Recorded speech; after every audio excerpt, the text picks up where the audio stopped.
Next topic है आपका fundamental principles of management कि मैनेजमेंट के प्रिंसिपल्स क्या हैं। तो फर्स्ट है, जैसे आपको बहुत सारे प्रिंसिपल्स दे रखे हैं तो इसमें से आपको कोई भी प्रिंसिपल पूछे जा सकते हैं आपके एग्जाम में, तो ये प्रिंसिपल आपको अच्छे से करने हैं। फर्स्ट है आपका division of work. The principle of fuel tell us that as far as possible, the whole work should be divided into different parts and each individual should be assigned only one part of the work according to his ability and taste rather than giving the whole work to one person। कि fails का कहना है कि आपको पूरा जो काम है उसको डिफरेंट पार्ट्स में डिवाइडेड करना चाहिए और ईच पार्ट असाइन करना चाहिए one part of work according to his ability. जिस वर्कर्स की जो एबिलिटी है उसके अकॉर्डिंग उनको काम दिया जाना चाहिए। When a particular individual perform the same job repeatedly, he will become an expert in doing that particular part of whole job। कि जिसकी जिस जो एबिलिटी है, जिसको जिस काम की नॉलेज है उसको वही काम दिया जाना चाहिए ताकि वो अपने काम में एक्सपर्ट हो जाए और वो काम को इजली तरीके से कर सके। जैसे इन्होंने एग्जाम्पल दे रखा है आपको कि एक furniture manufacture gets an order for manufacturing 100 lecture stand. कि एक फर्नीचर कंपनी को 100 लेक्चर स्टैंड बनाने का ऑर्डर दिया गया, तो he has 5 workers who will do the job. कि 5 वर्कर्स उस जॉब के लिए इनफ है। तो there are 2 ways to complete this order. इस ऑर्डर को कंप्लीट करने के 2 तरीके हैं। फर्स्ट है, worker should be asked to complete 20 lecture stand. The second method can be distributing different parts of the lecture stand। कि एक तो तरीका यह है कि हर वर्कर्स को 20-20 स्टैंड बनाने के लिए दे दिए जाएं और दूसरा तरीका यह है कि जो जिस काम में एक्सपर्ट है, जो पार्ट बना सकता है, वो अपने अपने पार्ट्स के अकॉर्डिंग काम को बांट कर और फिर मिलकर 100 लेक्चर स्टैंड को कंप्लीट करें। तो मीन्स कहने का फ्यूल का मतलब ये है कि आप सारे काम को उनकी एबिलिटी के अकॉर्डिंग पार्ट्स में बांटकर फिर करो तो वो काम इजली और नीट तरीके से कंप्लीट हो सकता है। सेकंड है आपका authority and responsibility. According to this principle, authority and responsibility should go hand in hand. कि इस ये प्रिंसिपल क्या कहता है कि आपको अथॉरिटी और रिस्पॉन्सिबिलिटी साथ साथ चलते हैं। तो जिस पर्सन को जो रिस्पॉन्सिबिलिटी दी जा रही है उसी पर्सन को उस चीज की अथॉरिटी भी दी जानी चाहिए। It means that when a particular individual is given a particular work and he is made responsible for the result. कि आपने एक पर्टिकुलर काम को जिस व्यक्ति को सौंपा है उसका जो रिजल्ट आएगा उसके लिए रिस्पॉन्सिबल वो वही पर्सन होगा। These can be possible only when he is given sufficient authority to discharge his responsibility। कि ये पॉसिबल है कि जिसको आप रिस्पॉन्सिबिलिटी दे रहे हो काम करने की उसी को ये अथॉरिटी दी जाए। And fuel the result of authority is responsibility। It is the natural result of authority and essentially another aspect of authority, and whenever authority is used, responsibility is automatically born। कि जहाँ पे आपको किसी चीज की authority दी जाती है वहाँ पे जो रिस्पॉन्सिबिलिटी है वो अपने आप बोर्न हो जाती है। जैसे इन्होंने एग्जाम्पल दिया है, for example the CEO of a company. एक कंपनी का जो CEO है has double the sale target of the sale manager for the coming year. कि आने वाले टाइम में वो ये टारगेट रखता है कि जितनी सेल अब हो रही है उससे हमें डबल सेल करनी है। तो to achieve this target, authority for appointing necessary sale representative, advertisement according to need etc। तो उसको सेल बढ़ाने से रिलेटेड जितनी भी अथॉरिटीज हैं वो प्रोवाइड कर देनी चाहिए, ताकि वो अपनी अकॉर्डिंग जो भी उसको नीड है, जो भी सेल्स प्रमोशन जिससे हो सकते हैं, उन तरीकों को अप्लाई करके वो अपने अचीवमेंट को पूरा कर सके। थर्ड है आपका discipline. Discipline is essential for any successful work performance. कि डिसिप्लिन क्या है? एक सक्सेसफुल वर्क परफॉर्मेंस है। Discipline to mean obedience, respect for authority and observance of established rule.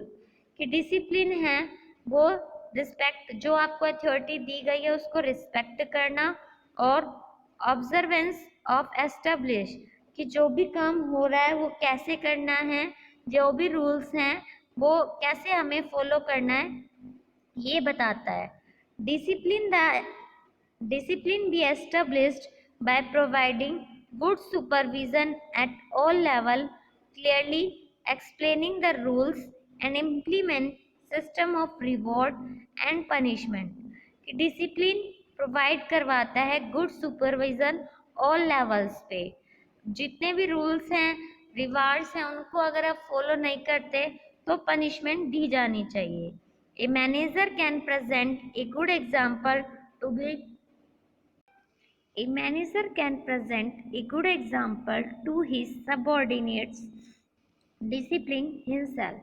कि एक कंपनी में जो एक मैनेजर है वो खुद डिसिप्लिन में रहकर एक अच्छा एग्जाम्पल क्रिएट कर सकता है। जैसे for example, if the employees break their promise of working up to the full capacity, it will amount to violation of obedience. Similarly, a sales manager has the authority to do the business on credit, but in case he allow this facility not to go journal, तो वो कह रहा है कि अगर कोई employ अपने manager से प्रॉमिस करता है कि वो अपनी फुल कैपेसिटी के साथ काम को पूरा करेगा, ठीक है, और with the violation of evidence, similarly a sales manager has the authority to do business। कि अगर आपको सेल्स मैनेजर ने सेल्स करने के लिए क्रेडिट की मतलब उधार पे माल बेचने की अथॉरिटी दी है, तो ही आप उधार पे माल बेच सकते हैं।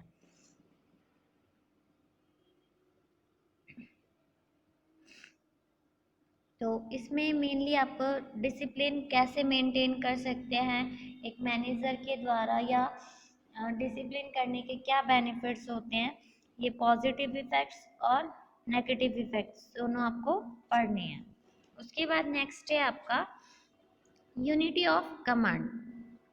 तो according to this principle of unity of command, an individual employee should receive order from only one superior at a time, and that the employee should be answerable only to that superior।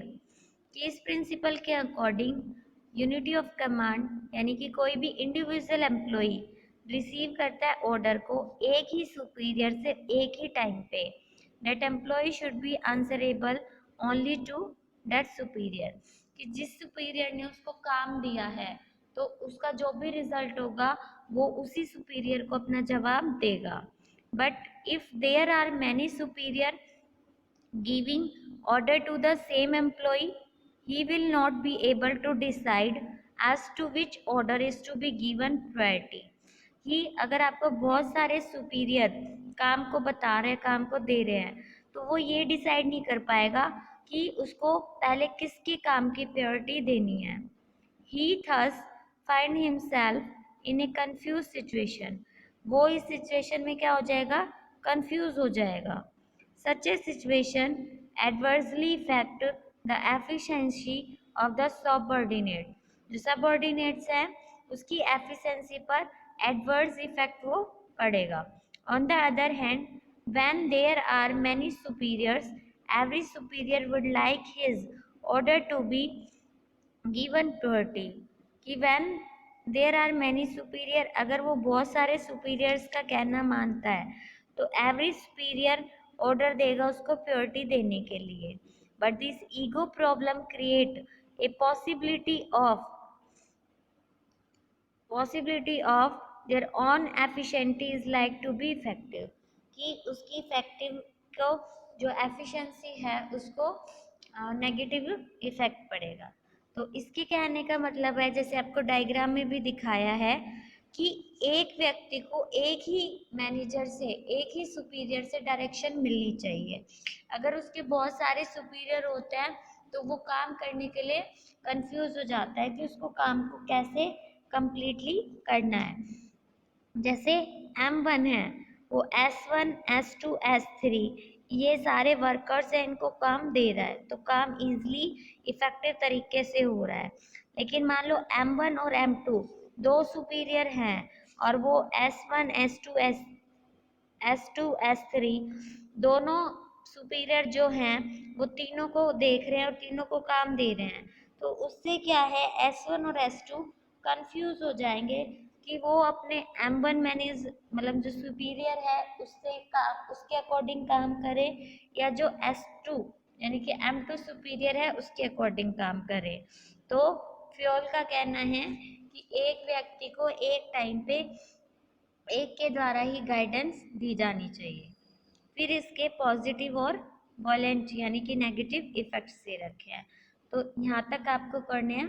Next video में हम अगले 5वें से start करेंगे।